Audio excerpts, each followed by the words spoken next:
വിളക്കിൻ്റെ ആദരണീയരായ അതിഥി പ്രസംഗികരെ, വിളക്കിൻ്റെ പ്രിയപ്പെട്ടവരെ,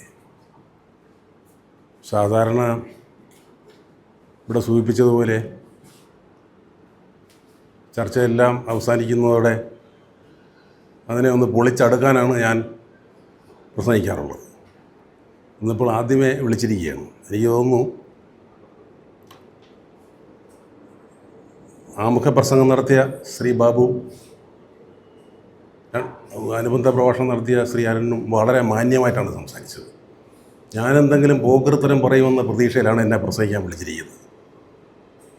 അതിൻ്റെ ഒരു പ്രശ്നം, വിഷയം പ്രേം നസീർ ആയതുകൊണ്ട് കന്നന്തിര് പറയാനുള്ള യാതൊരു സ്കോപ്പുമില്ല. എന്നാലും ചെറിയൊരു കന്നന്തിരും തുടങ്ങാം കേട്ടോ. ശ്രീ ബാബു പറഞ്ഞില്ലേ, സിനിമ, നമ്മൾ ഈ സിനിമ കാണലുമായി ബന്ധപ്പെട്ട് അതിനോട് അനുബന്ധമായ പല ഓർമ്മകളും ഉണ്ടാവും. കള്ളവണ്ടി കയറിയ ഓർമ്മ പറഞ്ഞു. എൻ്റെ മനസ്സിൽ വരുന്നത്, ഞാൻ ആദ്യമായും അവസാനമായും ബ്ലാക്കിന് ടിക്കറ്റ് എടുത്ത ഓർമ്മയാണ്. ഞാൻ ഒരൊറ്റ സിനിമയ്ക്ക് മാത്രമേ ബ്ലാക്കിന് ടിക്കറ്റ് എടുത്തിട്ടുള്ളൂ. അത് IB ശശിയുടെ അവളുടെ രാവുകളാണ്. ന്യൂ തിയേറ്ററിൽ, ഞാൻ വ്യക്തമായി ഓർക്കുന്നു, ന്യൂ തിയേറ്ററിലാണ് ആ സിനിമ ഇറങ്ങിയത്. അന്ന് ഞാൻ കേരളത്തിലുണ്ട്, ജേർണലിസ്റ്റ് ട്രെയിനിയാണ്. ക്യൂയിങ് മതിലിൻ്റെ വെളിയിലാണ്. ഈ സിനിമയെക്കുറിച്ച് കേട്ടു തുടങ്ങി. അതിൽ അശ്ലീലത്തെക്കുറിച്ചല്ല കേട്ടത്, അത് വളരെ ബ്രില്യൻ്റായ ഒരു സിനിമ എന്ന രീതിയിലാണ് കേട്ടത്. അങ്ങനെ ബ്രില്യൻ്റായ സിനിമയെന്ന് കേട്ടുകൊണ്ടാണ് ഞാൻ ബ്ലാക്കിന് ടിക്കറ്റ് എടുത്തത് കേട്ടോ. അല്ലാതെ സിനിമയുടെ തുട കണ്ടിട്ടല്ല. അപ്പോൾ ടിക്കറ്റ് കിട്ടില്ല എന്ന് ഉറപ്പാണ്. അന്ന് 5 രൂപ മറ്റോ ടിക്കറ്റ് ചാർജ്. ഒരു 7 രൂപ 8 രൂപ കൊടുത്ത് ടിക്കറ്റ് എടുത്ത് കണ്ടത് നല്ല ഓർമ്മയുണ്ട്. അതാണ് ഞാൻ പിന്നീട് സൗഹൃദത്തിലായപ്പോൾ ശശിയേട്ടൻ്റെ തന്നെ പറഞ്ഞിട്ടുണ്ട്, ഞാൻ ആകെ ഒരേ ഒരു സിനിമയെ ബ്ലാക്കിന് ടിക്കറ്റ് എടുത്തിട്ടുള്ളൂ, അത് ശശിയേട്ടൻ്റെ അവളുടെ രാവുകളാണ്. ഇത്രയേ ഇത് കന്നന്തിരുവിന് സ്കോപ്പുള്ളൂ. ഇതിൽ ഹെലൻ എന്ന ലോകോത്തര സുന്ദരിയെ കവി വിശേഷിപ്പിച്ചത് 1000 പടക്കപ്പലുകളെ കടലിലിറക്കിയ സൗന്ദര്യം എന്നാണ്. 17-ാം നൂറ്റാണ്ടിൻ്റെ ആദ്യമാണ് കേട്ടോ ഈ കവി. ക്രിസ്റ്റഫർ മാർലോ എന്ന കവി ഡോക്ടർ ഫൗസ്റ്റസ് എന്ന നാടകത്തിൽ ചോദിക്കുന്നതാണ്, ഒരു ചോദ്യത്തിൻ്റെ രൂപത്തിലാണ് ചോദിക്കുന്നത്, is it the face that launched 1000 warships എന്ന്. നമ്മുടെ ഇത് 17-ാം നൂറ്റാണ്ടിൽ, നമ്മുടെ 20-ാം നൂറ്റാണ്ടിലെ കാൽപ്പനിക കവികൾ പെണ്ണിനെ കണ്ടാൽ ഉടവാർക്കുന്നത് എന്താണ്? പൊന്നുപോലെ, പെണ്ണുപോലെ, പിന്നെ കിണറ്റിൻ കരയിലെ ചെമ്പരത്തി പോലെ എന്നൊക്കെ ഇല്ലേ സൗന്ദര്യത്തെ വർണ്ണിക്കുന്നത്. ഭീമ ജ്വല്ലറിയിലെ തങ്കവള പോലെ എന്നൊക്കെ. 17-ാം നൂറ്റാണ്ടിൽ ഒരു കവി പെണ്ണിൻ്റെ സൗന്ദര്യത്തെ വർണ്ണിക്കുകയാണ്. 1000 പടക്കപ്പലുകളെ കടലിലിറക്കിയ സൗന്ദര്യവും. എന്നുവെച്ചാൽ ട്രോജൻ വാർ, ഹെലനെ മോഷ്ടിച്ചുകൊണ്ട് പോയ ഹെലനെ തിരിച്ചു പിടിക്കാനായി നടന്ന ട്രോജൻ വാറിൻ്റെ പശ്ചാത്തലമാണ് ഹെലനുള്ളത്. അതുകൊണ്ടാണ് അങ്ങനെ ഒരു വിശേഷണം വന്നത്. ഞാൻ പറഞ്ഞത് 1000 അല്ല, 10,000 അല്ല, ലക്ഷമല്ല, കോടികൾ തന്നെ എന്ന രീതിയിൽ പറയാവുന്ന താൻ അഭിനയിച്ച 35 വർഷത്തിനിടയിൽ, 35 വർഷമാണെന്ന് തോന്നുന്നു അദ്ദേഹം സിനിമയിൽ ഉണ്ടായിരുന്നത്. 62ാമത്തെ വയസ്സിൽ മരിച്ചു. അപ്പോൾ 40 വർഷമെന്ന് പറയാം. ഈ 40 വർഷത്തിനിടയിൽ ഞാൻ പറഞ്ഞില്ലേ, 1000 കണക്കിനല്ല, 10,000 കണക്കിനല്ല, ലക്ഷക്കണക്കിനല്ല, കോടിക്കണക്കിന് പ്രേക്ഷകരെ കേരളത്തിലുടനീളമുള്ള ഖദീജ തിയേറ്ററുകളുടെ തിരശ്ശീല സമുദ്രത്തിലേക്ക് ഇറക്കിയ ഒരൊറ്റ മുഖമേ മലയാള സിനിമയിലുള്ളത് പ്രേം നസീറിൻ്റെ മുഖമാണ്. വേറെ ഒരു മുഖത്തിനും ഇത്രയും അവകാശപ്പെടാൻ സാധിക്കില്ല. മലയാള സിനിമയുടെ ചരിത്രമെടുത്താൽ അതിൻ്റെ തുടക്കം മുതൽ 1926 ജനുവരി 25-ാം തീയതി 6:20 വരെ വേറൊരു മുഖമില്ല. അതാണ് പ്രേം നസീർ. അതെന്താണ് നമ്മളിലേക്ക് ഇളക്കിവിടുന്ന സന്ദേശം എന്ന് ആലോചിച്ചോളൂ. ആ മുഖത്തിനൊരു വലിയ സവിശേഷതയുണ്ട്. ആ മുഖം ഈ പറഞ്ഞ പോലെയാണ്, ഹെലൻ്റെ മുഖം പോലൊരു മുഖമാണ്. ഞാൻ പ്രേം നസീറുമായി ബന്ധമില്ലാത്ത വേറെ സ്ഥലത്തു നിന്ന് തുടങ്ങി ഒന്ന് വന്നുകൊള്ളട്ടെ. രസമുള്ളൊരു ഹോബി നിങ്ങൾക്ക് ഞാൻ പറഞ്ഞു തരാൻ പോവുകയാണ്. നമ്മുടെ വേദികളിൽ പിന്നെ വാർത്താ ചാനലുകളിലെ ചർച്ചകളിൽ, പൊതുവേദികളിൽ എവിടെ മലയാളം മുഴങ്ങുന്നു അവിടെയെല്ലാം സ്ഥിരമായി ഉപയോഗിക്കുന്ന 2 വാക്കുകൾ ചേർന്ന ഒരു പ്രയോഗമുണ്ട്. കഴിഞ്ഞ 4 വർഷമായിട്ടാണ് ഞാനത് ശ്രദ്ധിക്കുന്നത്. അതിന് മുമ്പേ ഉണ്ടായിരുന്നിരിക്കും. ആ വാക്കെന്താണെന്ന് പറയാമോ? ആരെങ്കിലും പറയാമോ? പ്രമുഖ പ്രഭാഷകർ, ചർച്ചകളിൽ പങ്കെടുക്കുന്നവർ, വിളക്കിൽ പ്രസംഗിക്കുന്നവർ, അനൗൺസ്മെൻറ്റുകൾ എല്ലാത്തിലും. അല്ല, 2 വാക്കുണ്ട്. ഇവിടെ ശ്രീ ചന്ദ്രബാബു 5 തവണയും ഞാൻ അദ്ദേഹം പ്രസംഗിച്ച് തുടങ്ങിയപ്പോൾ വന്നില്ല, അദ്ദേഹം 5 തവണയും, ശ്രീ അരുൺ 2 തവണയും അത് പറഞ്ഞു. ഒരു ഭാഷാശീലം പോലെ, പ്രത്യേകിച്ച് ഉപയോഗമൊന്നുമില്ല, പക്ഷെ അതിങ്ങനെ പറഞ്ഞുകൊണ്ടിരിക്കും. പറയാമോ? ആർക്കും പറയാൻ പറ്റില്ല. ഒരു പക്ഷേ എന്നാണ് ശ്രീ ചന്ദ്രബാബു 5 തവണ ഒരു പക്ഷേ എന്ന് പറഞ്ഞു. ആ പറഞ്ഞ ആ 5 സെൻറ്റൻസിൽ നിന്ന് ആ ഒരു പക്ഷേ എടുത്ത് കളഞ്ഞാൽ ഒരു പ്രശ്നവുമില്ല, പ്രത്യേകിച്ച് ഒരു കാര്യമില്ലാതെയാണ് വരുന്നത്. ഇനി നിങ്ങൾക്ക് ഞാൻ നിങ്ങൾ ടെലിവിഷൻ തുറക്കുമ്പോൾ പ്രസംഗിക്കുമ്പോൾ ഒന്ന് ശ്രദ്ധിച്ച് നോക്കും. ഈ 5 തവണ എണ്ണിയൊന്നും എൻ്റെ കുറേ നാളായിട്ട് എൻ്റെ ഹോബി ഇതാണ്. പിന്നെ ചർച്ചകളിൽ പിന്നെ നമ്മുടെ പ്രമുഖ പ്രഭാഷകരുണ്ടല്ലോ, എന്താണ്, സുനിൽ പിള്ളയുടെ, സച്ചിദാനന്ദൻ, കേരള സാഹിത്യ അക്കാദമിയിൽ പിന്നെ ഭാവങ്ങളുടെ 100 വർഷത്തെക്കുറിച്ച് നടന്ന സെമിനാർ പ്രസംഗിച്ചുകൊണ്ട് സച്ചിദാനന്ദൻ ആദ്യത്തെ 5 മിനിറ്റിനിടയിൽ 7 തവണ ഒരു പക്ഷേ എന്ന് പറഞ്ഞു. അപ്പം ഇങ്ങനെ പറയുമ്പോഴുള്ള പ്രശ്നം എന്താണെന്നറിയാമോ? ഒരു ഒരു ഒരു ഒരു ഒരു ഒരു ഒരു വിഷയം അവതരിപ്പിക്കുന്ന ഒരാൾ, ഭാവങ്ങളുടെ 100 വർഷം പറയുന്ന ഒരാൾ ആദ്യത്തെ 5 മിനിറ്റിനുള്ളിൽ 7 തവണ ഒരു പക്ഷേ, ഇത് യൂട്യൂബിൽ കിട്ടും, നിങ്ങൾ ചെക്ക് ചെയ്ത് നോക്കിയോളൂ. ഒരു പക്ഷേ എന്ന് പറഞ്ഞാൽ നമുക്കുണ്ടാകുന്നൊരു പ്രശ്നം, വിക്ടർ യുഗോ ഒരു പക്ഷേ പാവങ്ങൾ എഴുതിയിട്ടില്ലെന്ന് തോന്നും, അതല്ലെങ്കിൽ പാവങ്ങൾ ഒരു പക്ഷേ ഉണ്ടായിട്ടേ ഇല്ലാന്ന് തോന്നും. ഇതൊരു പക്ഷേ സിൻഡ്രോം എന്ന് വിശേഷിപ്പിക്കാവുന്ന രീതിയിൽ മലയാള ഭാഷയെ ബാധിച്ചിരിക്കുന്ന ഒരു സാധനമാണ്. ഈ കിലിക്കത്തിൽ ജഗതി ശ്രീകുമാർ ആ റെയിൽവേ സ്റ്റേഷനിൽ ഓടിയൊന്ന് മോഹൻലാലിൻ്റെ അടുത്ത് പറഞ്ഞിട്ടുണ്ട്, ഞാൻ ഇതിനെക്കുറിച്ചൊരു ഗവേഷണം നടത്തി കളിയാ എന്ന് പറയുന്നുണ്ടോ, ഇവളുടെ ഈ കാണാൻമാനില്ല എന്നുള്ള പരസ്യം കാണിച്ച്. ഈ ഒരു വർഷം, അതായത് പാതിരായോടുകൂടിയാണ് പാത്രം കൈ കിട്ടുന്നത്. അപ്പം പാതിരയ്ക്ക് വെളുക്കുന്ന വരെ നടത്തിയ ഗവേഷണം നടത്തിയ ഡോക്ടറേറ്റ് എടുത്ത പിന്നെ നിശ്ചൽ എന്ന കഥാപാത്രത്തിന് അനുകരിച്ചുകൊണ്ട് ഞാൻ ഇതിൽ ഡോക്ടറേറ്റ് എടുത്ത് ഇതിൻ്റെ ഉത്ഭവം ഒന്ന് കണ്ടുപിടിച്ചിട്ടുണ്ട്. അതുകൊണ്ട് എനിക്ക് പറയാം, അതാണ് ഉത്ഭവം എന്ന് എനിക്ക് തോന്നുന്നു. അത് ഞാൻ 4 വർഷമായിട്ടേ ശ്രദ്ധിക്കുന്നുള്ളൂ, അതിനു മുമ്പേ ഉണ്ടായിരുന്നിരിക്കുന്നത്. അതെന്താണെന്ന് വെച്ചാൽ 91-ലോ 92-ലോ ആണ് MT വാസുദേവൻ നായർ വാനപ്രസ്ഥം എന്ന കഥ എഴുതിയത്. ആ കഥ തുടങ്ങുന്നത് എങ്ങനെയെന്നറിയാം? ഒരു പക്ഷേ വന്നിരിക്കില്ല, ഒരു പക്ഷേ വന്നിരിക്കില്ല, ഇത്രയേ ഉള്ളൂ. അതായത് വിനോദിനി എന്ന കഥാപാത്രം രണ്ടുപേരും അവിടെ സന്ധിക്കാമെന്ന നേരത്തെ ധാരണ ഉണ്ടാക്കിയിരുന്നു, അവൾ വന്നിട്ടുണ്ടാവില്ല എന്ന് പറഞ്ഞാൽ ആ ഒരു പക്ഷയിൽ നിന്നാണ് ഇത് തുടങ്ങിയതെന്ന് എനിക്ക് തോന്നുന്നു. കാരണം MTയുടെ ചില പ്രയോഗങ്ങൾ മലയാളികളെ ഒരുപാട് സ്വാധീനിക്കുകയും അവർ പ്രയോഗിക്കുകയും ചെയ്യും. പലപ്പോഴും നിങ്ങൾ അറിഞ്ഞില്ല. നമ്മളിപ്പം സ്ഥിരമായി കേൾക്കുന്നൊരു പ്രയോഗമില്ലേ, എൻ്റെ സ്വകാര്യ അഹങ്കാരമാണെന്ന്. ഇത് മമ്മൂട്ടിയെക്കുറിച്ച് MT പറഞ്ഞതാണ്. മമ്മൂട്ടി എൻ്റെ സ്വകാര്യ അഹങ്കാരമാണ്. ഇന്നിപ്പോൾ എത്രയോ പേര് പറയുന്നു സ്വകാര്യ അഹങ്കാരം, സ്വകാര്യ അഹങ്കാരം. അപ്പോൾ ഇത് എന്താണ്, ഇത് ഇങ്ങനെ ഒരു ചടങ്ങിൽ ഇങ്ങനെ ഒരു പക്ഷേ ഇട്ട് കളിക്കുന്നത് എന്താണെന്ന് ചോദിച്ചാൽ ഞാൻ അതിലേക്ക് വരികയാണ്. ഈ ഒരു ഭാഷാശീലം എന്നാലുപരി, ഒരു ഭാഷാ ദുശ്ശീലം എന്നാലുപരി, വെറുതെ ഒരു തമാശ എന്നാലുപരി, ഈ ഒരു പക്ഷേ നമ്മുടെ സോഷ്യൽ സൈക്കുമായി ബന്ധപ്പെട്ട, നമ്മുടെ കളക്റ്റീവ് അൺസർട്ടനിറ്റിയുമായി ബന്ധപ്പെട്ട എന്തോ ഒന്നുണ്ടോ എന്നെനിക്കതിൽ സംശയമുണ്ട്. നമ്മുടെ തീർപ്പുകളെല്ലാം അവസാനിക്കുകയാണ്, നമുക്കൊന്നിലും ഉറപ്പില്ലാതായി തീരുകയാണ്. ആണോ? ആവാൻ സാധ്യതയുണ്ട്. കാരണം ടെക്നോളജി വന്നതോടുകൂടി നമുക്കൊരിക്കലും ഒരു 5 വർഷം നമുക്ക് ഇനി നമ്മുടെ ജീവിതം പ്ലാൻ ചെയ്യാൻ പറ്റും. വളരെ ബുദ്ധിമുട്ടായിരിക്കും. 5 മിനിറ്റിനുള്ളിൽ തകടം പറയും. പഴയ കാലത്ത് ആളുകൾ ജീവിതം പ്ലാൻ ചെയ്യുമായിരുന്നില്ലേ? റിട്ടയർമെൻറ്റ് വരെയുള്ള ജീവിതം, റിട്ടയർമെൻറ്റ് കഴിഞ്ഞതിന് ശേഷമുള്ള ജീവിതം, മക്കളുടെ പഠിപ്പ് വരെയുള്ള ജീവിതം, ഇതെല്ലാം വ്യക്തമായി പ്ലാൻ ചെയ്യാൻ സാധിക്കുകയും ആ പ്ലാൻ അനുസരിച്ച് തന്നെ കാര്യങ്ങൾ നീങ്ങുകയും ചെയ്യുമായിരുന്നു. ഇനി അത് അസാധ്യമാണ്. It is impossible. അടുത്ത 5 വർഷം നിങ്ങൾക്ക് പ്ലാൻ ചെയ്യാനേ സാധിക്കില്ല. അതിനിടയിൽ കംപ്ലീറ്റ് തകടം പറയും. ഇപ്പം തന്നെ AI വന്ന് എത്രത്തോളം തകടം പറഞ്ഞെന്ന് നമുക്കറിയാം. അപ്പോൾ ഈ തകടം പറഞ്ഞ ഒരു ഭാവി കാലത്തിന് മുന്നിൽ അനിശ്ചിതമായ ഒരു വർത്തമാനകാലത്തിൽ നിന്നുകൊണ്ട് ഒരു സമൂഹം അത് അറിയാതെ അതിൻ്റെ ആന്തരികത കൊണ്ട്, അതിൻ്റെ ഇൻറ്റേർണൽ അൺസർട്ടനിറ്റി കൊണ്ട് ഉച്ചരിക്കുന്നൊരു പ്രയോഗമല്ലേ വാസ്തവത്തിൽ ഈ ഒരു പക്ഷേ. ഇത് സാമൂഹ്യ ശാസ്ത്രജ്ഞന്മാർ പഠിക്കേണ്ട ഒരു വിഷയമാണ്. ഇത് എൻ്റെ കയ്യിൽ, എൻ്റെ ഒക്കിൽ ഒതുങ്ങുന്നതല്ല. ഞാനൊരു സംശയം പറയുക മാത്രമാണ്. അപ്പോൾ ചോദിക്കും, അപ്പോൾ ഇവിടെ എന്താണ് വർത്തമാനകാലം ഒരുപക്ഷെയായി തീർന്നു, ഭാവി കാലം ഒരുപക്ഷെയായി തീർന്നു. ഭൂതകാലത്തിലേക്ക് ഇത് വ്യാപിക്കുമോ? വ്യാപിക്കും. സെക്കൻഡ് ഷോ സിനിമ കണ്ട് തനിച്ച് പോകുന്നതിനെ പിന്നെ കള്ളിയം കാട്ടി നീര് പിടിക്കുന്നത് പോലെ ഭാവി കാലത്തെ ഒരുപക്ഷെ പിടിക്കും. 1926 പ്രേം നസീറിൻ്റെ ജന്മശതാബ്ദി വർഷം ആണോ? ആർക്കെങ്കിലും നിശ്ചയമുണ്ടോ?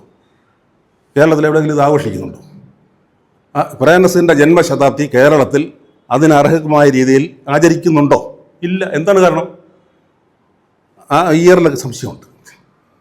ഞാൻ ഫേസ്ബുക്കിൽ 1926 പ്രേം നസീറിൻ്റെ ജന്മശതാബ്ദി എന്നിട്ടപ്പോൾ ജമാൽ കൊച്ചങ്ങാടി എന്ന ആദരണീയനായ സീനിയർ ജേർണലിസ്റ്റ് അതങ്ങനെ ആവണമെന്നില്ല, 1928 എന്നെടുത്ത് പറഞ്ഞു. ഞാനൊരു ചിറയൻകീഴുകാരനാണ്, ഉറപ്പിച്ച് പറയുകയാണ്. പ്രേം നസീർ മരിച്ച ദിവസത്തെ പത്രത്തിൽ 62 വയസ്സിൽ മരിച്ചു എന്നുണ്ട്. 1988 62ാമത്തെ വയസ്സിലാണ് പ്രേം നസീർ മരിച്ചതെങ്കിൽ ഇത് അദ്ദേഹം ജനിച്ചത് 1926 അപ്പോൾ എനിക്ക് വീണ്ടും മറുപടി ഉണ്ട്, അത് പരിശോധിക്കണം. എന്താണ് ഇവിടെ സംഭവിച്ചത്? പ്രേം നസീറിൻ്റെ ജന്മവർഷം ഒരുപക്ഷെയായി തീരുകയാണ്. നമ്മൾ സംശയത്തിലാണ്. അതാണ്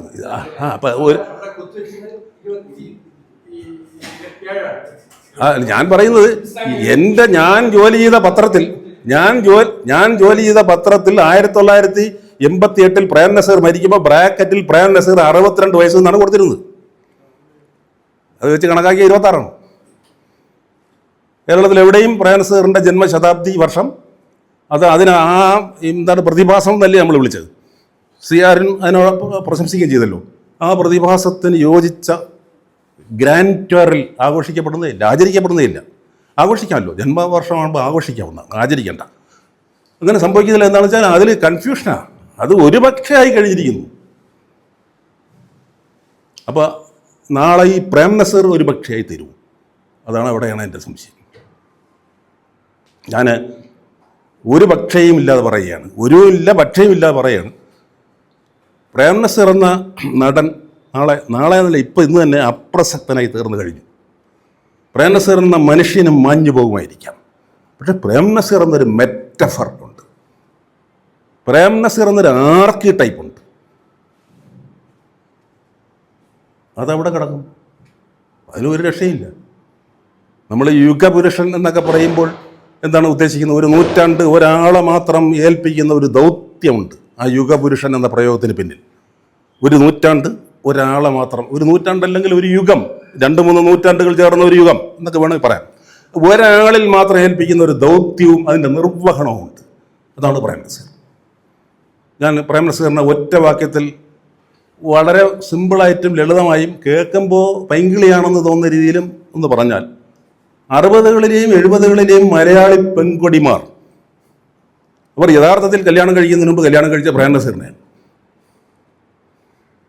മനസ്സുണ്ട്.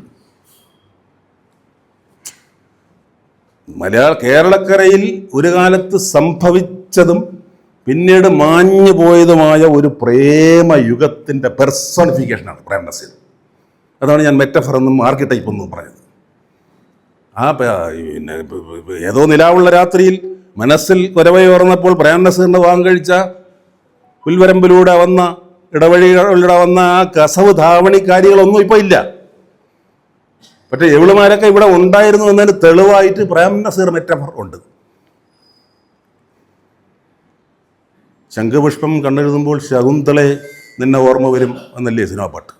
ശംഖുപുഷ്പം കണ്ടെഴുതുമ്പോൾ ശകുന്തളയെ മാത്രമല്ല നമ്മൾ പ്രേം നസീറിനെ ഓർക്കും. കടത്തുവള്ളം യാത്രയായി കരയിൽ നീ മാത്രമായി എന്ന സിനിമാ ഗാനം ജയേന്ദ്രൻ പാടുമ്പോൾ കടത്തുവള്ളത്തിലിരിക്കുന്ന പ്രേം നസീറും കരയിൽ ഷീലയുമാണല്ലോ. പക്ഷേ ചരിത്രത്തിൻ്റെ കടത്തുവള്ളത്തിൽ നിന്ന് കടത്തുവള്ളം യാത്രയാകുമ്പോൾ കരയിൽ പ്രേം നസീർ മാത്രമായിരിക്കും. ഞാനിവിടെ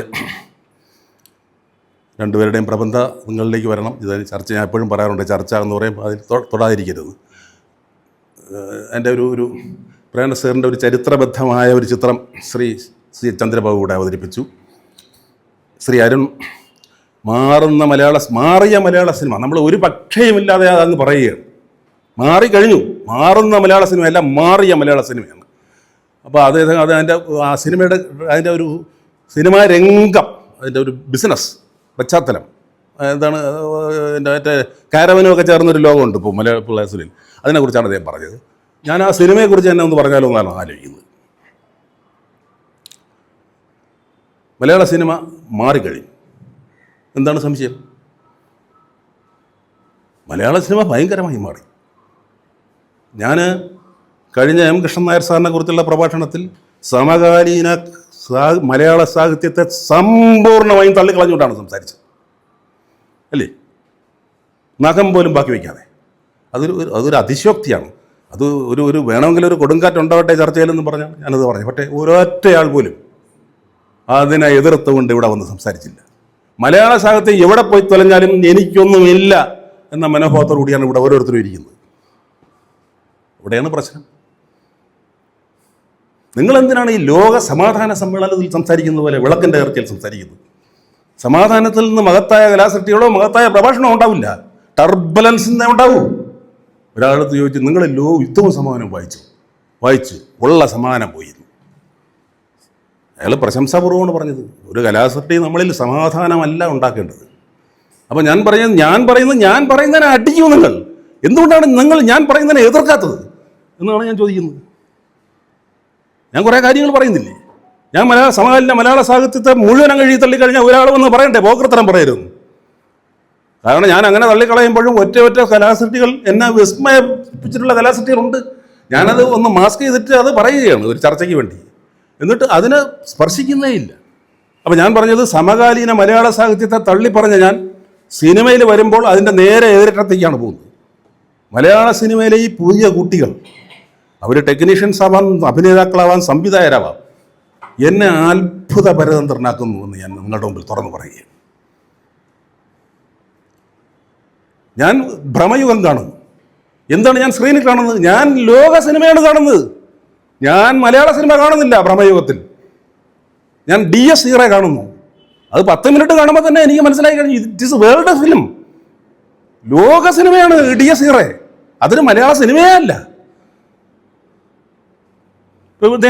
എക്കയെക്കുറിച്ച് പറഞ്ഞു, എൻ്റെ ക്രാഫ്റ്റിനെ കുറിച്ചും അതിൻ്റെ സെൻസിബിലിറ്റിയെ കുറിച്ചും പറഞ്ഞു. ശരിയാണ്, അത് മലയാള സിനിമയാണോ ഇക്കോ? അപ്പോൾ അത്രയധികം മാറിക്കഴിഞ്ഞാൽ ഈ മലയാള സിനിമയെ എങ്ങനെ ഞാൻ മലയാള സിനിമയെ പഴയ ഒരാളാണ്. ഞാൻ സമ്പൂർണ്ണമായി ഈ കുട്ടികളെ വരവേൽക്കുകയാണ്. ഞാൻ സാഹിത്യത്തെക്കുറിച്ച് എന്ത് പറഞ്ഞോ അതിൻ്റെ നേരെ എതിരിട്ടതാണ് സിനിമയിലേക്കുന്നത്. അവർ ടെക്നിക്സിൽ, ക്രാഫ്റ്റിൽ അത്ഭുതകരമായി മാറിക്കഴിഞ്ഞു. അതായത് ഒരു തുള്ളി പ്രേം നസീർ സെൻസിബിലിറ്റി പോലും പുതിയ മലയാള സിനിമയിലില്ല. ഞാൻ പറഞ്ഞ പ്രേം നസീർ ഇല്ല എന്നുള്ള, പ്രേം നസീർ 88 ശേഷം ഇല്ലല്ലോ. പക്ഷേ 88 ശേഷം എത്രയോ വർഷങ്ങളിൽ നമ്മുടെ സിനിമയിൽ പ്രേം നസീർ സെൻസിബിലിറ്റിയുമായി ബന്ധപ്പെട്ട കുറേ കാര്യങ്ങളുണ്ടായിരുന്നു. പ്രേമഭംഗം, ഇതെല്ലാം പ്രേം നസീറിലുള്ളതല്ലേ. കുടുംബ ബന്ധങ്ങൾ, അതിലെ തകർച്ചകൾ, നന്മയുടെ വിജയം, തിന്മയുടെ പരാജയം, അതൊക്കെ എത്രയോ കാലം തുടർന്നു. ഇനി നാളത്തെ എന്ന സിനിമയിൽ നന്മ ജയിച്ചുകൊള്ളണമെന്നൊന്നുമില്ല, ചിലപ്പോൾ തിന്മയായിരിക്കും ജയിക്കുന്നത്. എന്തുകൊണ്ടാണ് മമ്മൂട്ടിക്ക് കളങ്കാവൽ പോലൊരു സിനിമയിൽ ബലാത്സംഗ വീരനായിട്ട് അഭിനയിക്കാൻ തോന്നിയത്? 10 വർഷത്തിന് മുമ്പാണെങ്കിൽ മമ്മൂട്ടിക്ക് അത് തോന്നുന്നു? ഇല്ല. മമ്മൂട്ടി മാറിയ മലയാള സിനിമയെ തിരിച്ചറിഞ്ഞുകൊണ്ടാണ് അങ്ങനെ ഒരു വേഷം കൈയാടിയത്. പണ്ടും മമ്മൂട്ടി ഈ പറഞ്ഞ MGRൻ്റെ കാര്യം പറഞ്ഞ പോലെ നന്മകളൊക്കെ ചെയ്യുന്ന കഥാപാത്രത്തെ മാത്രമേ സ്വീകരിക്കുള്ളായിരുന്നു. നന്മകൾ ചെയ്യുന്ന കഥാപാത്രം, പിന്നെ പ്രായം ഒക്കെ വലിയ പ്രശ്നമാണ് മമ്മൂട്ടിക്ക് പഴയ കാലത്ത്.